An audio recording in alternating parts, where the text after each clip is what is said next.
नमस्कार दोस्तों, कहानी कास्ट जिंदगी की कहानियाँ में आप सभी का सादर स्वागत है।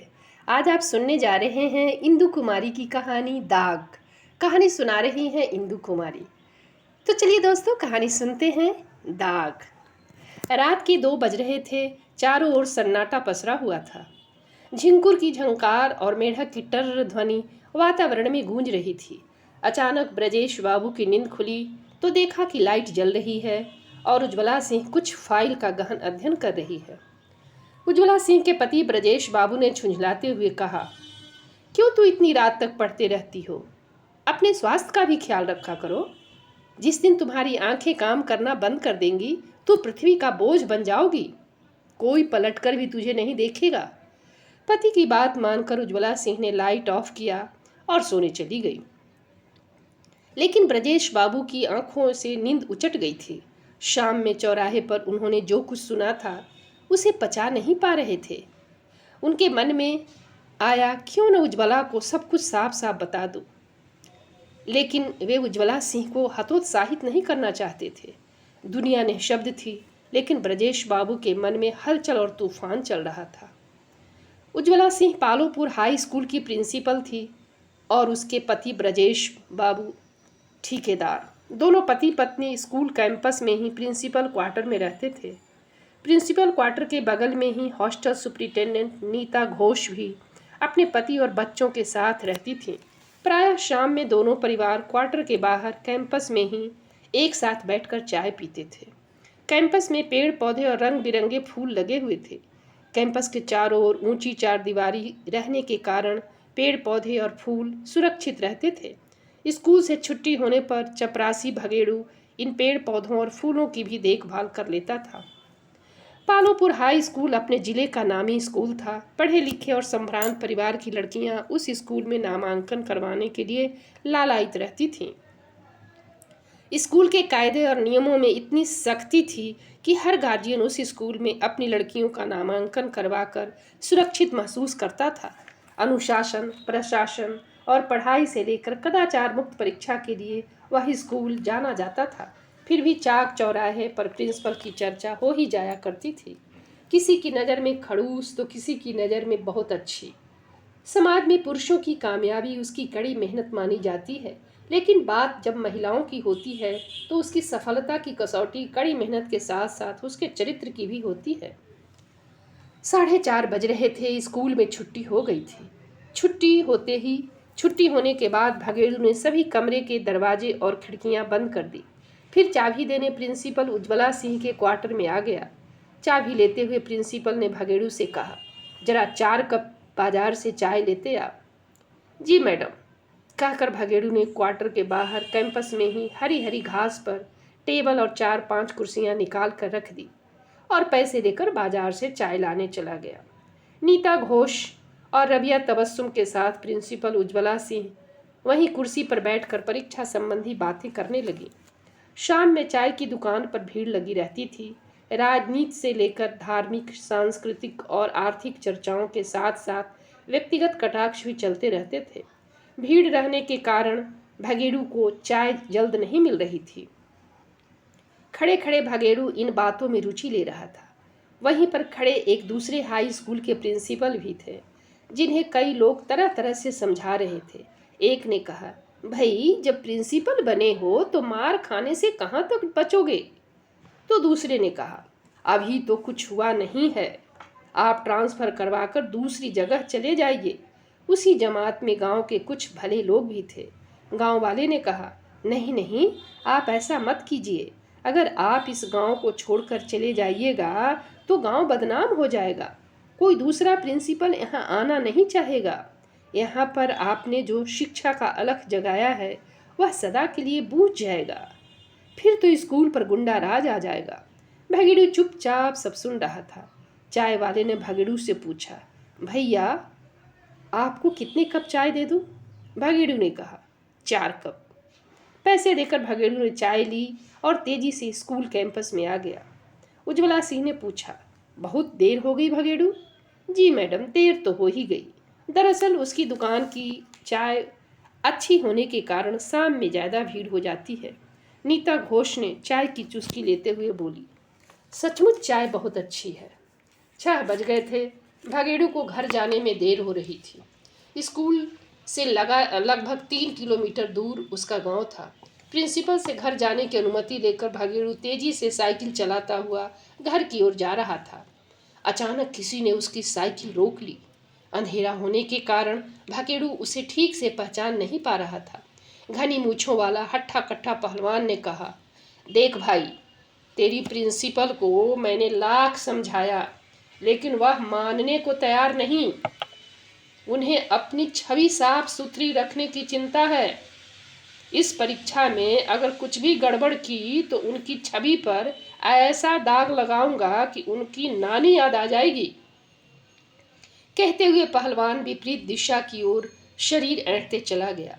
भगेड़ू यह सुनकर थोड़ा नर्वस हुआ, लेकिन वह जानता था कि प्रिंसिपल पर इन बातों का कोई असर होने वाला नहीं। भगेड़ू उस पहलवान को भी अच्छी तरह से जानता था कि वह कौन है और कितना बुरा है।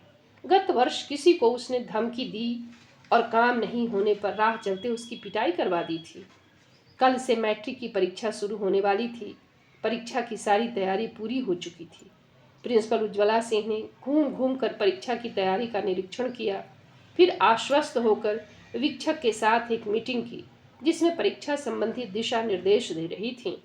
उसी समय किसी का फोन आया। प्रिंसिपल उज्ज्वला सिंह मोबाइल लेकर कमरे से बाहर आकर बोली, हेलो। उधर से आवाज आई, अब अपनी उल्टी गिनती शुरू हो गई है। अब आपकी उल्टी गिनती शुरू हो गई है। प्रिंसिपल ने पूछा, आप कौन बोल रहे हैं? अपरिचित ने कहा, मेरे नाम से अवगत नहीं है तो कल हो जाओगी। ओके बाय, कहकर प्रिंसिपल ने फोन काट दिया और मन ही मन बुदबुदाया, तू कितना अक्लमंद है सो तो पता चल गया। साथ ही तूने अच्छा किया कि मुझे एक दिन पहले अपनी गंदी हरकत के बारे में आगाह कर दिया। भगेड़ू बरामदे में ही प्रिंसिपल चैम्बर के पास बैठा हुआ था। प्रिंसिपल को परेशान मुद्रा में बातें करते देखकर वह समझ गया कि जरूर कोई न कोई परीक्षा संबंधी धमकी होगी। भगेड़ू सोचने लगा, प्रिंसिपल को इस स्कूल में ज्वाइन किए अभी 6 महीने भी नहीं हुए हैं। शहर की रहने वाली मैडम को गांव और कस्बे की राजनीति समझ में नहीं आ रही है। मैं अदना सा आदमी प्रिंसिपल को कैसे समझाऊं? भगेड़ू एकदम ओहापोह में था, लेकिन प्रिंसिपल उज्ज्वला से एकदम शांत और रिलैक्स थी। उन्होंने अपरिचित का फ़ोन रिकॉर्ड कर लिया था, फिर रिकॉर्ड बातों का हवाला देते हुए कल से शुरू होने वाली परीक्षा के लिए थाना से अतिरिक्त सुरक्षा बल का इंतजाम भी कर लिया था।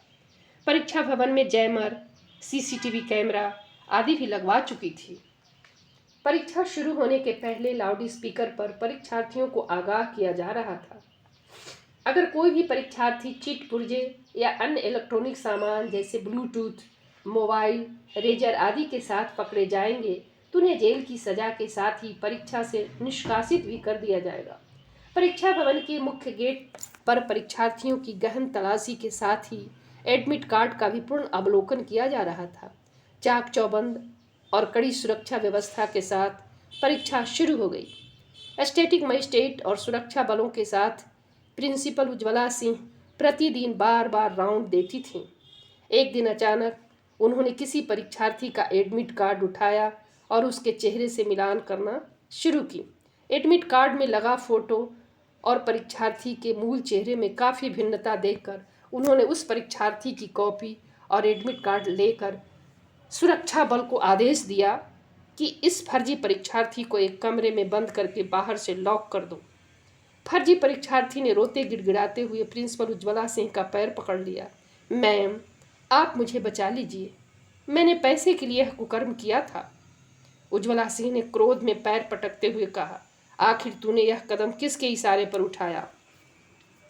मैम, मुझे माफ़ कीजिएगा, मैं गरीब आदमी हूँ, उस खूंखार व्यक्ति का नाम नहीं ले सकता, लेकिन मेरे साथ इस केंद्र पर 8 और फर्जी परीक्षार्थी परीक्षा दे रहे हैं। मैं उनका रोल कोड, रोल नंबर तथा कमरा नंबर भी बता दूंगा, लेकिन आप मेरा नाम किसी को नहीं बताइएगा। 8 फर्जी परीक्षार्थी और हैं? यह सुनकर प्रिंसिपल उज्ज्वला सिंह का क्रोध 7वें आसमान पर चढ़ गया। उन्होंने एक एक करके सभी फर्जी परीक्षार्थियों को तहकीकात कराकर उनका एडमिट कार्ड और कॉपी सीज कर लिया। फिर सभी फर्जी परीक्षार्थियों को एक ही कमरे में लॉक करके रखने का आदेश जारी करके तत्काल विद्यालय परीक्षा समिति की एक मीटिंग बुलाई। मीटिंग में प्रिंसिपल उज्ज्वला सिंह ने निर्णय लिया कि फर्जी परीक्षार्थियों को आज परीक्षा अवधि तक कमरे में बंद रखा जाए तथा उनकी कॉपी और एडमिट कार्ड को नष्ट कर दिया जाए। समिति के सदस्यों ने कहा कि अगर ऐसा किया जाएगा तो परिणाम गंभीर भी हो सकते हैं, इसलिए इसकी सूचना विभाग को देकर अग्रेतर कार्रवाई की जाए। प्रिंसिपल का क्रोध अब तक ठंडा हो चुका था, इसलिए उन्होंने कहा, ऐसा करने से इन फर्जी और मूल परीक्षार्थियों पर एक दाग लग जाएगा। मैं एक प्रशासिका के साथ साथ माँ भी हूँ, इसलिए इनके भविष्य के साथ खिलवाड़ नहीं कर सकती। समिति के एक सदस्य ने कहा, मैम, मैंने तो सुना है कि कुछ आपराधिक तत्व अपनी छवि खराब करने के लिए तत्पर हैं, आपकी छवि खराब करने के लिए तत्पर हैं। प्रिंसिपल ने रोबीले शब्दों में कहा, छोड़िए इन बातों को, नौकरी करने चली हूँ तो इतना डरना क्या, देख लूंगी इनकी औकात। 5 बज गए थे। परीक्षा शांतिपूर्ण संपन्न हो चुकी थी। प्रिंसिपल के आदेशानुसार सभी फर्जी परीक्षार्थियों को परीक्षा समाप्त होने के आधे घंटे बाद छोड़ दिया गया। बाहर लोगों का जमावड़ा लगा हुआ था। कोई प्रिंसिपल के पक्ष में बातें कर रहा था तो कोई विरोध में। परीक्षा में ड्यूटी करने वाले कर्मी परीक्षा कक्ष से बाहर निकलने में डर रहे थे, लेकिन प्रिंसिपल उज्ज्वला सिंह एकदम शांत मुद्रा में बैठी कॉपियां बंधवा रही थी तथा डिस्पैच पैकेट पर जल्दी जल्दी साइन भी करते जा रही थी। सेंटर पर कॉपी जमा कराने हेतु कंट्रोल रूम से गाड़ी भी आ चुकी थी। परीक्षा समाप्त हुए लगभग पौन घंटे हो चुके थे। सुरक्षा बल भी अभी अपनी ड्यूटी पर तैनात ही थे। अचानक उसी समय 15-20 आदमी परीक्षा भवन के गेट पर आकर सुरक्षा बलों से कहने लगे, हम लोग प्रिंसिपल से मिलना चाहते हैं। सुरक्षा बलों ने उन्हें गेट पर ही रोक लिया और कहा, जब तक प्रिंसिपल का आदेश नहीं होगा हम लोग आप लोगों को अंदर नहीं जाने दे सकते। शोर शराबा सुनकर प्रिंसिपल उज्ज्वला सिंह परीक्षा भवन के गेट पर जाने लगी। उन्हें परेशान देखकर चपरासी, भगेड़ू और स्टैटिक मजिस्ट्रेट भी उनके साथ हो गए। इधर वीक्षकों में खलबली मची हुई थी कि पता नहीं क्या होगा। जितने लोग उतनी तरह की बातें होने लगी। प्रिंसिपल उज्ज्वला सिंह जैसे ही गेट के बाहर निकली, भगेड़ू और स्टैटिक मजिस्ट्रेट भी उनके साथ ही गेट से बाहर निकल गए। भगेड़ू ने देखा कि भीड़ में खड़ा एक हट्ठा कट्ठा पहलवान नम्रता से हाथ जोड़कर प्रिंसिपल उज्ज्वला सिंह के सामने सिर झुकाए कह रहा था, मैडम, आपने मेरे बच्चों को दाग लगने से बचा लिया। भगेड़ू को पहचानते देर न लगी। अरे, यह तो वही हट्ठा कट्ठा पहलवान है जिसने परीक्षा शुरू होने के पहले मेरी साइकिल रोककर प्रिंसिपल उज्ज्वला सिंह की छवि खराब करने की धमकी दी थी।